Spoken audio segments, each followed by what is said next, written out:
और अब बात करेंगे एविस्टिन इंजेक्शन से मुतासरा मरीजों की, जिनकी तादाद 80 हो गई है। मेयो अस्पताल में 21 मरीज जेर इलाज हैं। मजीद मालूमात हासिल करेंगे ताबिश बट से जो इस वक्त जिना अस्पताल के प्रोफेसर डॉक्टर अशरफ ज़िया के साथ मौजूद हैं। बिल्कुल, एविस्टिन इंजेक्शन से मुतासरा मरीज़ों की तादाद अब 80 हो चुकी है। पूरे पाकिस्तान में एविस्टिन इंजेक्शन से मुतासरा अफराद की तादाद दिन ब दिन उनमें इजाफा देखने में नज़र आ रहा है। लाहौर के मेयो हॉस्पिटल में 21 मरीज़ जो हैं वो ज़ेरे इलाज है। मेरे साथ इस वक्त मौजूद हैं प्रोफेसर डॉक्टर अशरफ ज़िया, उनसे बात करें। डॉक्टर, सबसे पहले तो मैं ये बताऊँ कि ये जो एविस्टिन इंजेक्शन है ये है क्या चीज़ है।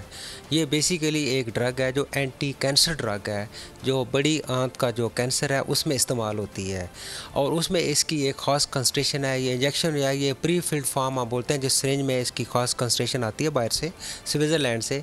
और यहाँ पे अब जब लोगों ने इसको देखा कि जी आई में इसकी कुछ इंडिकेशन है जहाँ पे इसको इस्तेमाल किया जा सकता है, तो चूँकि वैसे इंजेक्शन काफ़ी महंगा है, उन्होंने कहा जी इसको आगे इंजेक्शन से काफ़ी सारे इंजेक्शन बना के जब बेचे जाते हैं कम डोज में, तो तब उसको इस्तेमाल करते हैं। तो आँखों की बहुत सारी अमराद है जिसमें इस्तेमाल होता है। ख़ास तौर पे जो शुगर वाले मरीज़ हैं, जो ब्लड प्रेशर वाले हैं, जिनमें उनकी बिनाई कम हो जाती है, एंजियोजेनेसिस होती है, जैसे जो नई वेसल्स बनती हैं, उसको ये रोकता है, प्रिवेंट करता है। तो प्रोफेसर डॉक्टर अशरफ ज़िया हमारे साथ मौजूद थे, उन्होंने बड़ी मुफीद बातें बहुत शुक्रिया।